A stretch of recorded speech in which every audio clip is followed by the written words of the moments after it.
Vamos a dar inicio a nuestra lectura orante de la palabra del Señor en el Evangelio diario, y hoy es el pasaje de la designación y envío de los 72 discípulos. Pidamos a Dios que nos ayude con su gracia en el nombre del Padre y del Hijo y del Espíritu Santo. Amén. Ven, Espíritu Santo, llena los corazones de tus fieles y enciende en ellos el fuego de tu amor. Envía, Señor, tu Espíritu, y todo será creado y se renovará la faz de la tierra.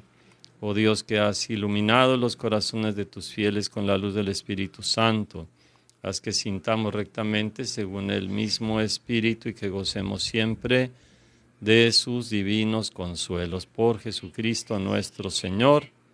Amén. Padre nuestro que estás en el cielo, santificado sea tu nombre, venga a nosotros tu reino, hágase tu voluntad en la tierra como en el cielo. Danos hoy nuestro pan de cada día, perdona nuestras ofensas, como también nosotros perdonamos a los que nos ofenden. No nos dejes caer en la tentación, y líbranos del mal. Amén. En el nombre del Padre, y del Hijo, y del Espíritu Santo. Amén.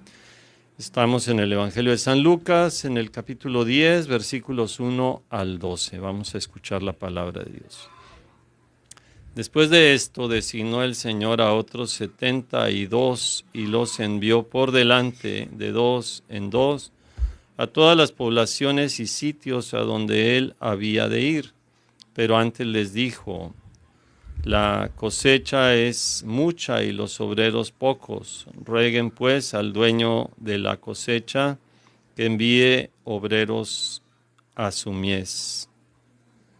Vayan, pero sepan que los envío como corderos en medio de lobos. No lleven bolsa, ni alforja, ni sandalias, y no saluden a nadie en el camino. Si entran en una casa, digan primero paz a esta casa, y si hubiere allí un hijo de paz, la paz de ustedes reposará sobre él, si no se volverá a ustedes. Permanezcan en la misma casa, coman y beban lo que tengan, porque el obrero merece su salario. No vayan de casa en casa. Si entran en un pueblo y los acogen, coman lo que les pongan. Curen los enfermos que haya en él y díganles: el reino de Dios está cerca de ustedes. Si entran en un pueblo y no los acogen, salgan a sus plazas y digan: sacudimos sobre ustedes hasta el polvo de su pueblo que se nos ha pegado a los pies. Sepan de todas formas que el reino de Dios está cerca. Les digo que aquel día habrá menos rigor para Sodoma que para aquel pueblo. Palabra del Señor. Gloria a ti, Señor Jesús. Bueno, pues un texto muy interesante, ¿verdad? Propio del evangelista San Lucas, porque ustedes recuerdan que ya vimos en el capítulo 10, perdón, el capítulo 9, la designación, la elección y envío de los 12 apóstoles, que eso también aparece en el Evangelio de San Mateo, en el capítulo 10.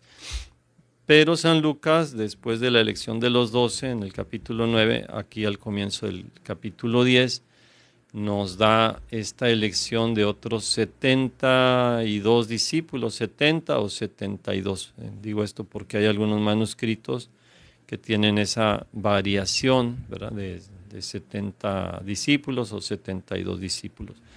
Que, bueno, entonces esto se abre un poco más ya la perspectiva de la misión. Es un número también que tiene cierto simbolismo, estos 70 o 72, porque tradicionalmente se consideraban las naciones paganas así, esa cantidad, 72 naciones paganas. Se puede ver también la lista de naciones ahí en el capítulo 10 del Génesis, los descendientes también de Noé, etcétera, ¿no? Y los que de ahí se van derivando. Bueno, entonces aquí vemos nosotros esto, ¿verdad? Que el Señor ya no solamente nos presenta un grupo de 12 apóstoles, sino que ahora se abre a otros 72 discípulos, ¿verdad? No son como los 12 apóstoles, ¿verdad? Son discípulos, pero igualmente dice el Evangelio, está el verbo apostelo, que quiere decir enviar, ¿verdad? Y el Señor dice, yo los envío, ¿verdad? Yo los envío a ustedes, como ovejas en medio de lobos. Y aquí también dice, ¿verdad? Los envió de dos en dos, dice el evangelista, ¿verdad? Todos los pueblos donde él tenía que pasar. Entonces, bueno, en primer lugar vemos esta designación, pues es muy importante, ¿verdad? Designó el Señor, es el verbo anadeigmi, que es en el lenguaje profano, indicaba la designación para un cargo público, o sea que implica aquí de alguna forma algo formal, ¿verdad? Algo formal que hace nuestro Señor. Los ha elegido y les ha dado una designación para una misión concreta, ¿verdad? No es cualquier cosa, ¿verdad? No es de que como que ahorita vayan algunos y al rato otros, no, o sea, aquí parece que es algo más formal. Tengan ustedes en cuenta que San Lucas también nos escribe los Hechos de los Apóstoles, que habla de la expansión misionera de la iglesia. Y bueno, pues ahí nosotros vemos cómo el Evangelio, la palabra de Dios va recorriendo distintas poblaciones, va llegando a las naciones también paganas, a los pueblos alejados, y el mensaje del reino de Dios pues va extendiéndose. De alguna forma aquí ya también se abre esa perspectiva, o sea, la perspectiva que va a venir después de la Pascua de nuestro Señor Jesucristo, donde los discípulos del Señor tienen que ir a anunciar el mensaje, tienen que recorrer otras comunidades y hacer presente a Jesús.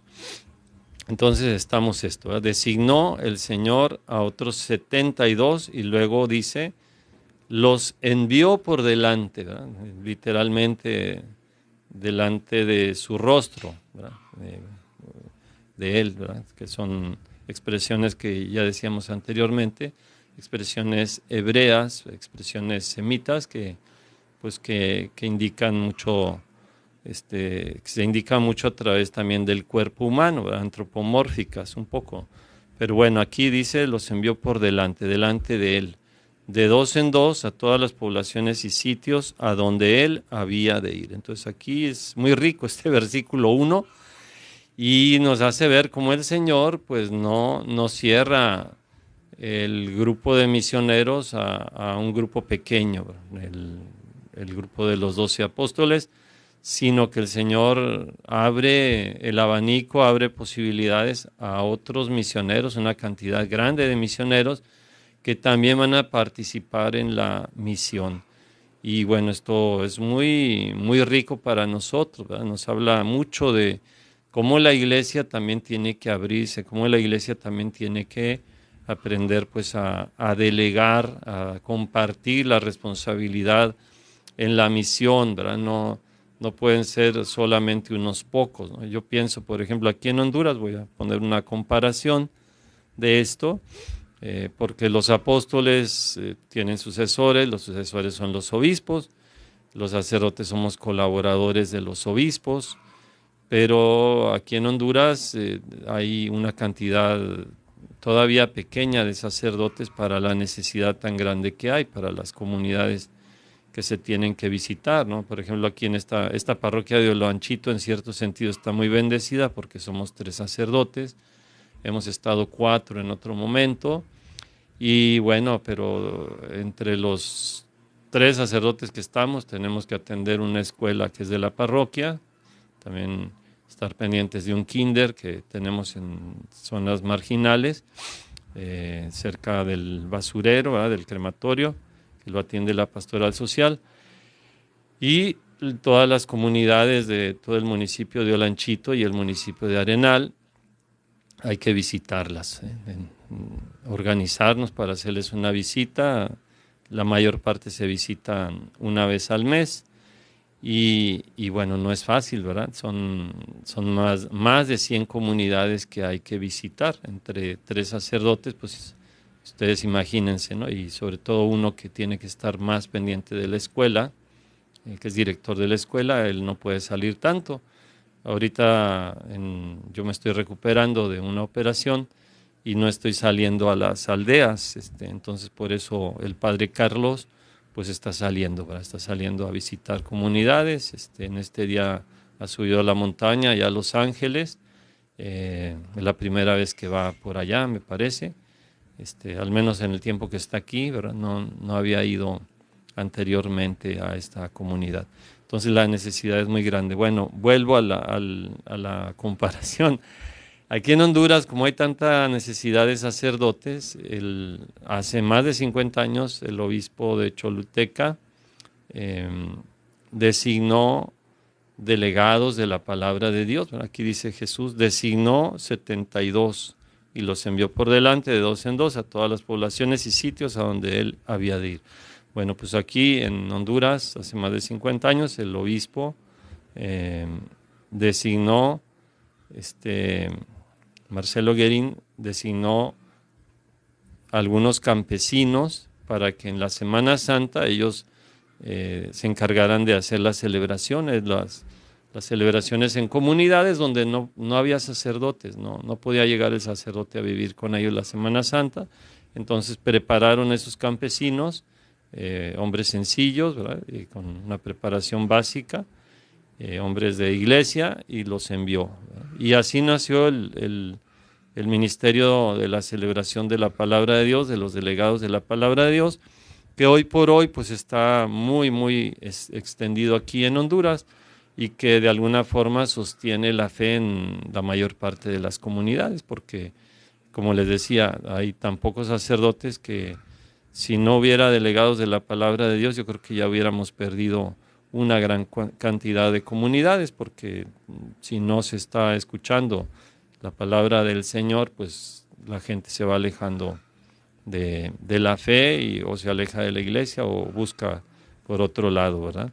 Entonces aprendamos esto que aquí nos enseña el Evangelio, como el Señor abre la labor misionera a otros discípulos. Y entonces ya les da instrucciones, ¿verdad? Les dice esto, ¿verdad? Bueno, también hago la observación, dice que los envió de dos en dos a todas las poblaciones y sitios a donde él había de ir, de dos en dos. De alguna forma eso va a expresar lo que es la iglesia, ¿verdad? Ahorita que se habla tanto de sinodalidad, de caminar juntos, pues ahí hay una vivencia de iglesia, ¿verdad? Si va uno solo, pues puede ir así como con un liderazgo muy personal, etcétera, ¿no? Pero si van dos, tienen que dar ejemplo de amor, de fraternidad, de entendimiento, vivir el mandamiento. Decía San Agustín, bueno, son dos porque son dos los mandamientos de amar a Dios y amar al prójimo, etcétera. Pero bueno, el Señor los manda de dos en dos, caminan juntos, ¿verdad? Tienen que llegar a todas las poblaciones donde había de ir Jesús. Entonces ellos van a preparar el camino del Señor, ¿verdad? Eso es lo que encontramos aquí en este evangelio. Dice entonces ya el versículo 2, pero antes les dijo, la mies es mucha, o la cosecha podríamos decir, ¿verdad? La mies designa el campo sembrado con trigo, ¿sí? Aquí nosotros podríamos decir la milpa, ¿verdad? La milpa es mucha, ahorita que están algunos en esta temporada por ya cosechar el maíz, que gracias a Dios se ha dado, ¿verdad? Fue un año muy difícil, muchos perdieron el frijol, no se dio la cosecha del frijol como se esperaba en este año 2023, y en cambio la cosecha del maíz, la siembra del maíz parece que ha sido buena y algunos ya se están preparando para más adelante la siembra de postreras que le llaman aquí, ¿verdad? En Honduras, ¿verdad? Que se siembra dos veces, pero sabemos ya la de postreras pues no es igual que la normal. Entonces dice el Señor, la mies es mucha y los obreros son pocos. Rueguen pues al dueño de la mies que envíe obreros a su mies. Entonces la cosecha es abundante, la cosecha es mucha, la mies es mucha, la milpa es mucha. Ahí están. O imaginemos ya la temporada del café, ¿verdad? El café ahí es abundante, hay una finca con mucho café, ha dado mucho. Bueno, pero los trabajadores son pocos, dice el Señor. Entonces, por un lado, nosotros vemos que ellos son enviados a un campo, una cosecha, una mies, que ellos no han trabajado anteriormente. O sea, eso es algo que ya les es dado. Y eso lo tenemos que entender nosotros que trabajamos en la iglesia. Eh, Aquí Dios ha trabajado, la obra es de Dios, ¿verdad? Entonces hay alguien detrás que ha hecho producir esto, ¿verdad? Dios con su gracia, Dios que nos ha dado a su Hijo, ha hecho que esto produzca. Y debemos de estar atentos, ¿verdad? Porque si no, entonces sentimos que somos los dueños de ese campo. Sentimos que nosotros lo hemos sembrado y no, se nos manda a ir a cosechar donde nosotros no hemos sembrado, que es un poco lo que decía Dios a su pueblo en el Antiguo Testamento, ¿verdad? Tú has venido a una tierra que no era tuya, Dios te la ha dado y tú tienes aquí olivares que tú no plantaste, ¿verdad? Y viñas que tú no tampoco has ahí sembrado, etcétera. Dios te lo ha concedido. Entonces también reconozcamos nosotros la obra de Dios, ¿verdad? Esto que Dios ha hecho, agradecer a Dios, reconocer lo que Dios hace y no quedarnos ahí como con orgullo, ¿verdad? Como si fuera nuestro y que a veces algunos nos sentimos como dueños de las ovejas, ¿verdad? De las personas, de las comunidades y no, tenemos que ser más humildes, ¿no? Entonces dice el Señor, la cosecha es abundante, pero dice Jesús que también los trabajadores son pocos, o sea, hay mucho por hacer. Estamos en el mes de las misiones, ¿verdad? Hay mucho por hacer, el campo es muy grande, el trabajo, hay mucho que se puede recoger, ¿no? Yo pienso aquí, por ejemplo, en Honduras, Dios mío, qué cantidad de niños hay aquí en Honduras. ¿Cuánto se puede hacer con esos niños? ¿Verdad? Si hubiera quien les anunciara la palabra de Dios, quien les diera la enseñanza de la doctrina, catequesis, etcétera, que se podrían hacer maravillas, ¿no? Pero como dice aquí la palabra de Dios, la cosecha es abundante, los trabajadores son pocos. Dice Jesús, rueguen pues al dueño de la mies que envíe trabajadores a sus campos. Entonces, los discípulos, ¿verdad?, tienen que descubrir esto, ¿verdad?, que también hay que entender el poder que tiene la oración. O sea, ellos ya van a trabajar, pero hay que pedirle a Dios que mande más todavía, ¿verdad? O sea, ya ellos no pueden esperar a que Dios mande más. Ellos ya tienen que ir a trabajar, pónganse en camino, pero al mismo tiempo hay que estar pidiendo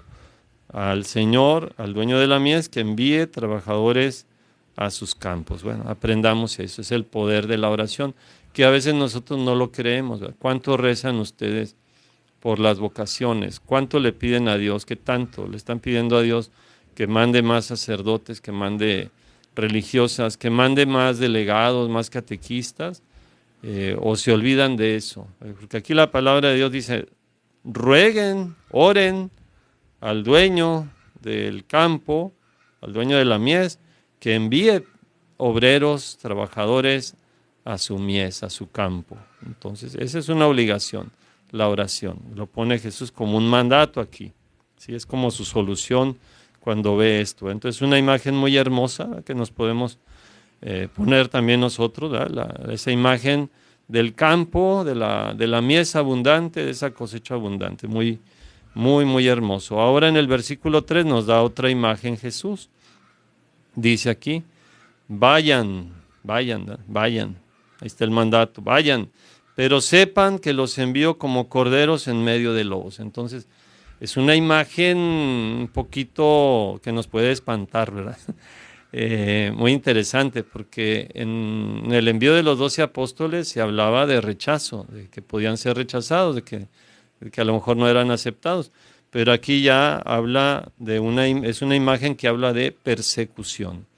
Los cristianos, los misioneros, y lo vemos ya en los Hechos de los Apóstoles, van a vivir persecución también en algún momento, ¿no? Ustedes piensen actualmente en muchos países, hermanos nuestros, que están siendo perseguidos por predicar la palabra de Dios, algunos están en la cárcel, ¿verdad? Otros han sido sacrificados, han sido martirizados. Entonces el Señor dice, los envío como ovejas en medio de lobos, ¿no? Yo no sé si ustedes han visto algún video, ¿verdad? Donde vean ahí los lobos.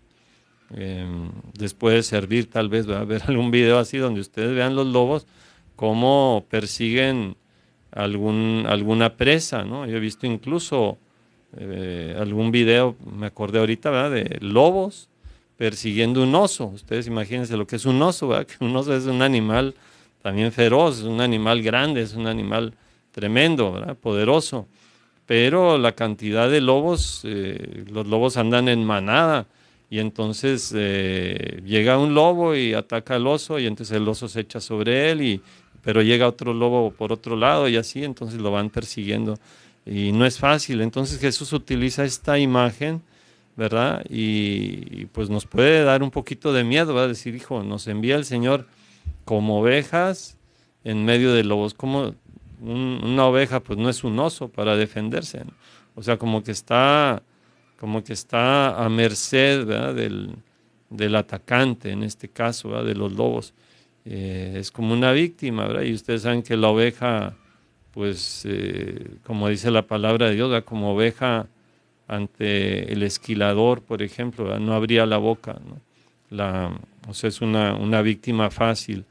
Entonces, pero de todos modos, o sea, aunque Jesús utiliza esa imagen para hablarnos de la radicalidad, de la posibilidad de la persecución, también no debemos de olvidar que el Señor nos asiste, ¿verdad? Con su gracia, que el Señor nos acompaña, que Él es el que nos envía. Entonces no hay que tener miedo tampoco. Y luego ya da otras instrucciones muy parecidas a las que le dio a los apóstoles en el capítulo 9, que había 5 cosas que no debían llevar.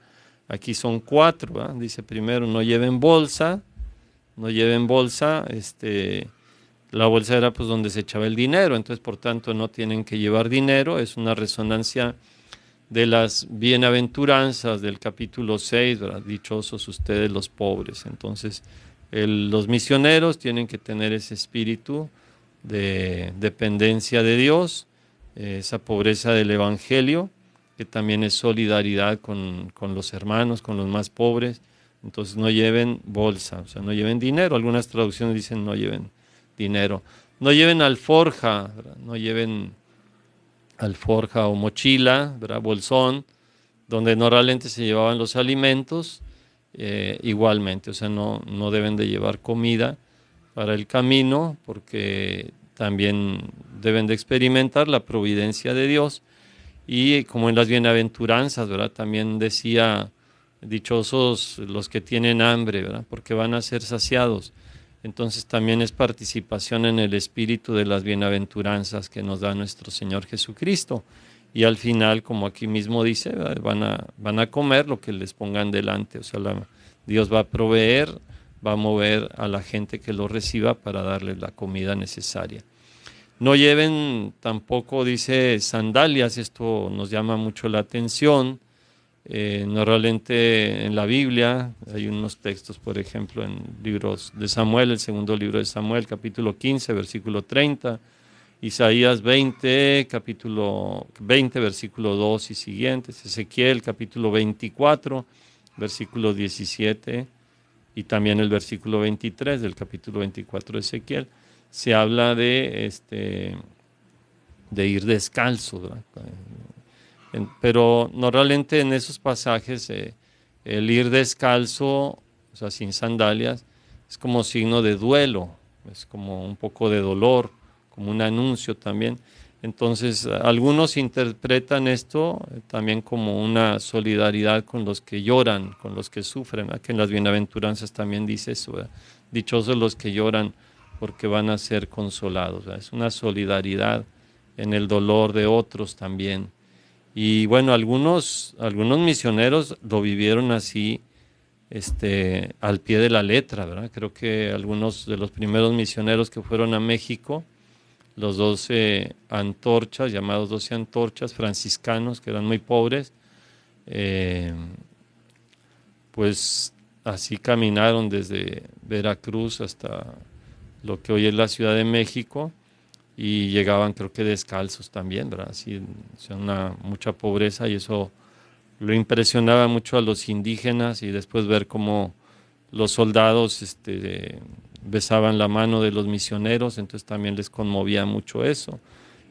O sea, ha habido misioneros así, me acuerdo también en algún momento, algún testimonio, creo que de San José María Escrivá de Balaguer, me parece, que le impresionó alguna vez ver allá en España, cuando era joven, yo creo, ver las huellas en la nieve de algún fraile, algún carmelita descalzo, alguno que pues por amor a Dios estaba haciendo penitencia y caminaba descalzo incluso sobre la nieve, ¿no? Etcétera.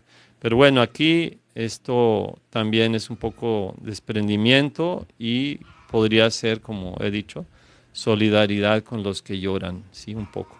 Y luego llama la atención esto que dice después, no saluden, ¿verdad? No saluden a nadie por el camino. Eh, Curioso, porque luego dice el Señor que saluden diciendo paz a esta casa cuando ya llegan a una casa, pero aquí dicen no saluden a nadie por el camino. Eh, la expresión, el verbo aspasumai,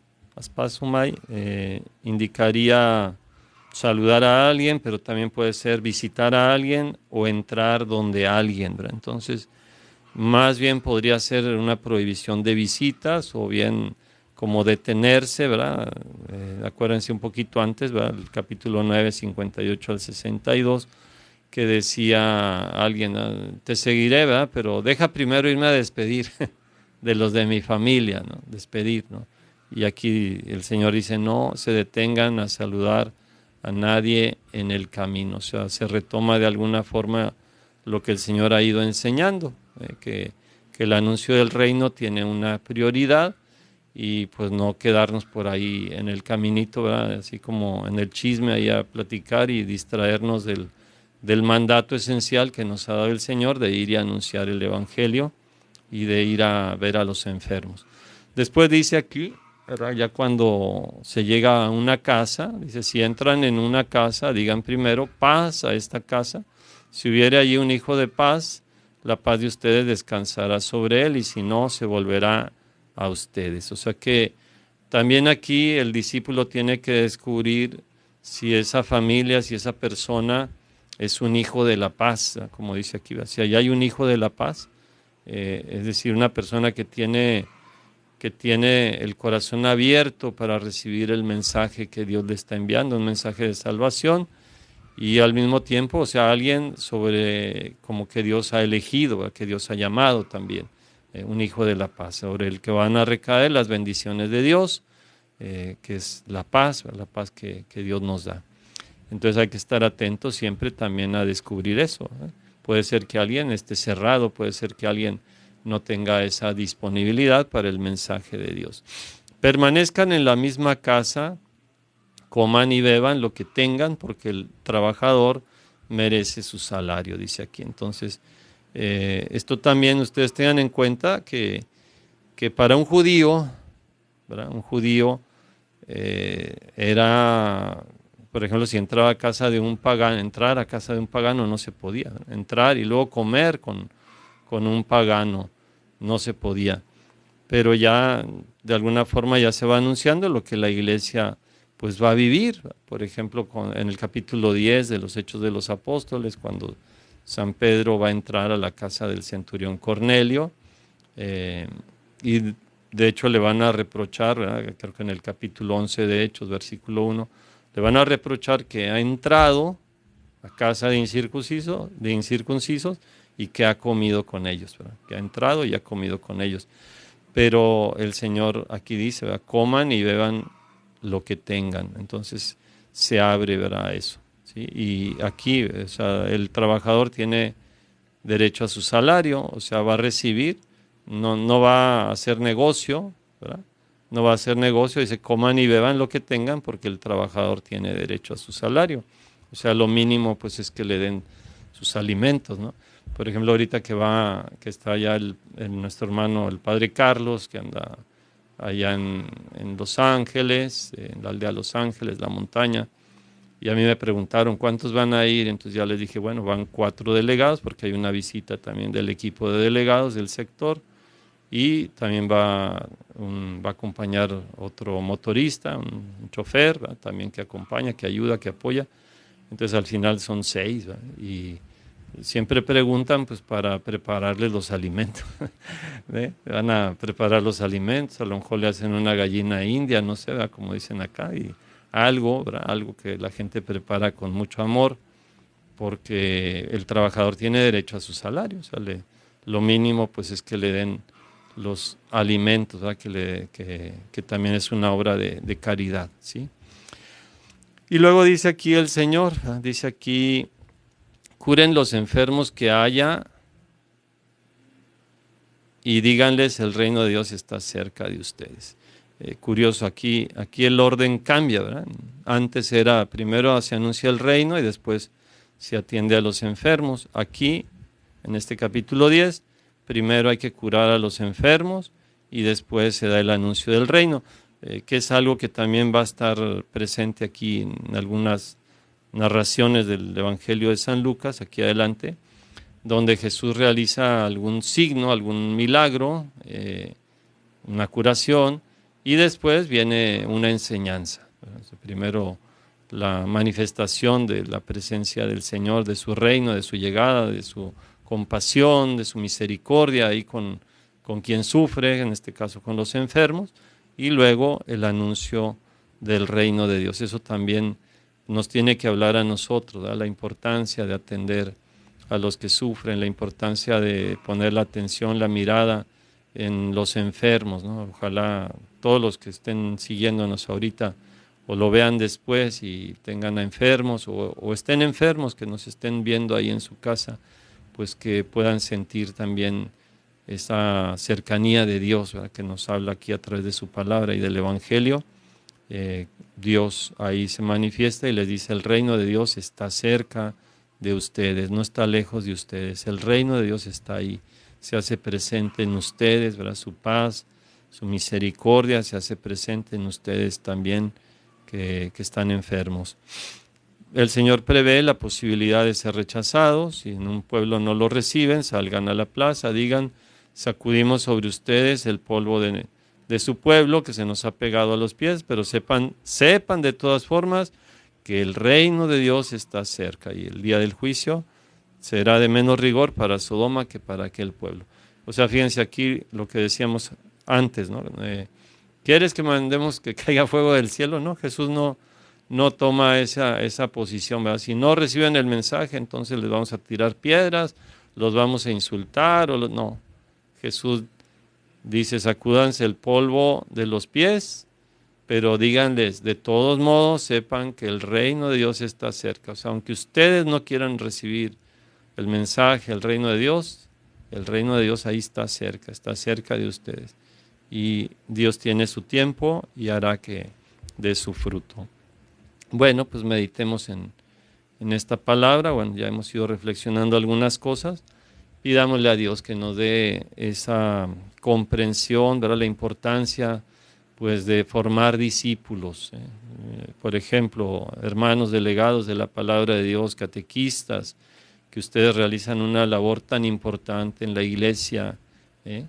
Así como Jesús designó discípulos, también ustedes, ¿verdad? Tienen que aprender a ir formando, a ir preparando a otros para la misión, ¿verdad? Para que haya más delegados, que alguno que los pueda sustituir cuando ustedes ya no puedan, ¿sí? O incluso no cuando ya no puedan, ¿verdad? Que los acompañe también en su misión, ¿verdad? También.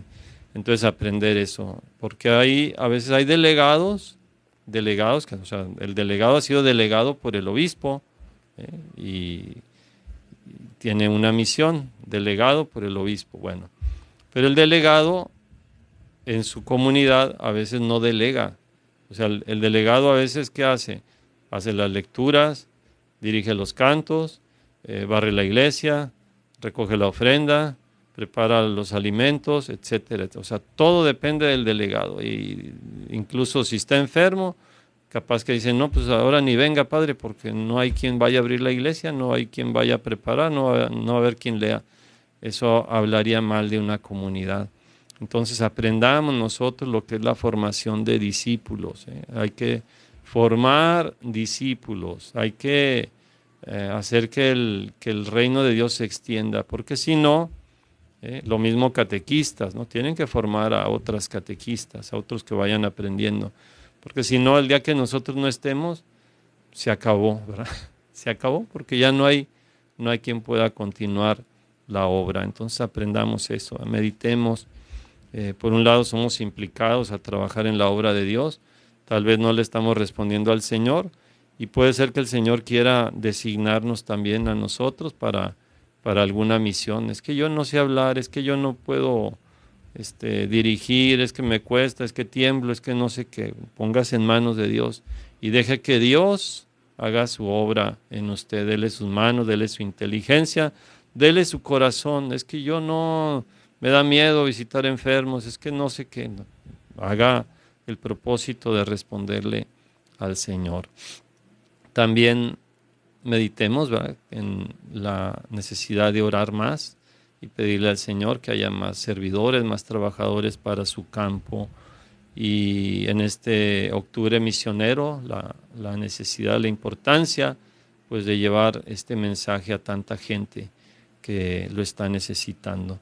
Pidámosle a Dios también que nos dé su gracia para poder llevar su palabra, para poder llevar su mensaje, y muy especialmente hacia los que sufren, a los enfermos, que nos ayude a nosotros a tener también ese estilo de vida sencillo, como nos dice aquí el Señor, no dependencia del dinero, no dependencia de, pues, de comodidades o de seguridad de tener el alimento que ya uno lo lleva previsto, etcétera, sino que tengamos esa confianza puesta en el Señor.